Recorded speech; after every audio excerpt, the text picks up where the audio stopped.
Hello, salut les amis, j'espère vous trouver en pleine forme.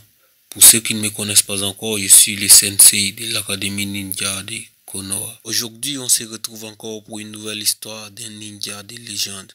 Aujourd'hui, nous allons parler de Tobirama Senju. Pour tout commencer, abonnez-vous à ma chaîne et activez les notifications pour être toujours averti lorsque je cliquerai une nouvelle vidéo dans l'Académie Ninja de Konoha. Tobirama Senju est un ninja beaucoup connu des fans de Naruto.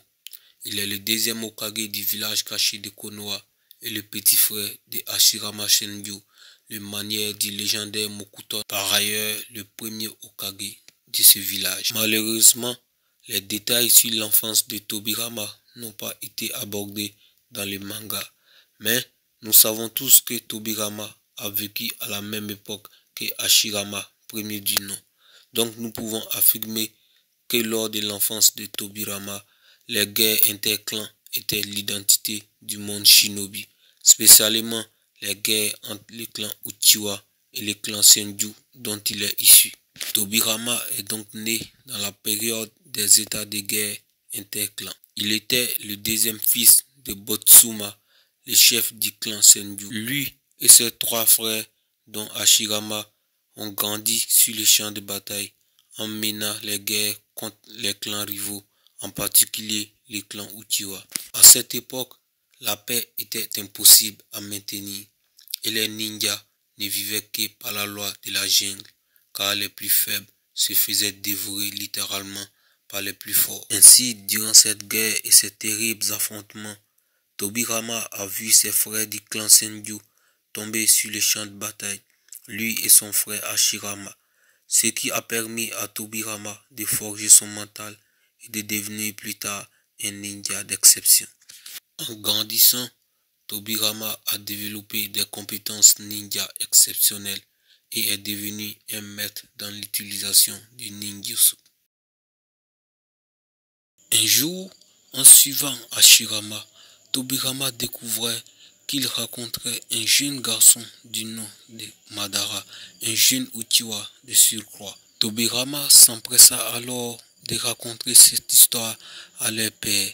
Ce dernier mit la pression sur Hashirama pour qu'il conduise Madara dans une embuscade qui sera tendue par Tobirama et lui-même. Une fois le piège tendu, il fut surpris d'être accueilli par la grande famille Uchiwa qui avait préparé le même plan. Le combat alors était inévitable, mais Hashirama et Madara réussirent à négocier un cessez-le-feu temporaire qui permit à tout le monde de partir sans effusion de sang. Les années passèrent et les familles s'affrontèrent encore et encore dans le combat. Hashirama contre Madara et Tobirama contre Izuna. Un jour, à une occasion, Tobirama blesse mortellement Izuna, qui succombe plus tard à ses blessures. Le village de Konoha doit son organisation et son développement socio-culturel et politique et sa grande force militaire à la personne de Tobirama Senju, car ce dernier fut à la base de la création de nombreuses institutions politiques, économiques et sociales dans le village de Konoha. On pourrait citer la création de l'Académie Ninja de Konoha, la création des forces de police, la création de l'unité spéciale Lambu, les forces spéciales de la Racine. Tobirama Senju a créé plusieurs institutions pour favoriser le développement socio-culturel et politique de Konoha. Comme Hashirama avant lui, Tobirama a essayé d'entretenir les relations avec les autres villages. Il a donc essayé de planifier une alliance avec le village caché de Kumo.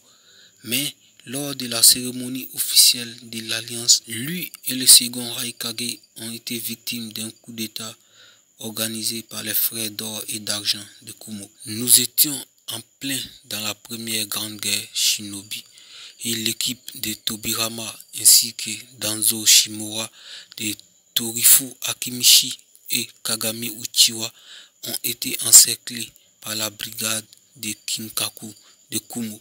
Et comme il n'y avait aucune solution pour s'échapper, Tobirama s'est porté volontaire pour servir de l'heure à la place d'Hiruzen. En partant, il a transmis le titre de Hokage à Hiruzen Sarutobi, le troisième du nom. Certains racontent que Tobirama Senju a trouvé la mort lors de ce combat. Tobirama était considéré comme l'un des plus grands shinobi, les plus puissants de l'histoire, ce qui lui a valu l'éloge des plus grands shinobi, tels que Hashirama Senju, son frère aîné, ou encore Danzo Shimura, et aussi de ses rivaux. D'ailleurs, c'était la seule figure légendaire pour qui Orochimaru avait beaucoup de respect. Cela témoigne donc de sa puissance, de la puissance de cette figure légendaire du monde shinobi. Allez, nous avons fini pour cette vidéo. Alors si vous avez aimé la vidéo, ne manquez pas de vous abonner et d'activer la cloche des notifications pour être toujours informé lorsque je posterai une nouvelle vidéo. Et on se dit à très bientôt pour de nouvelles histoires très palpitantes.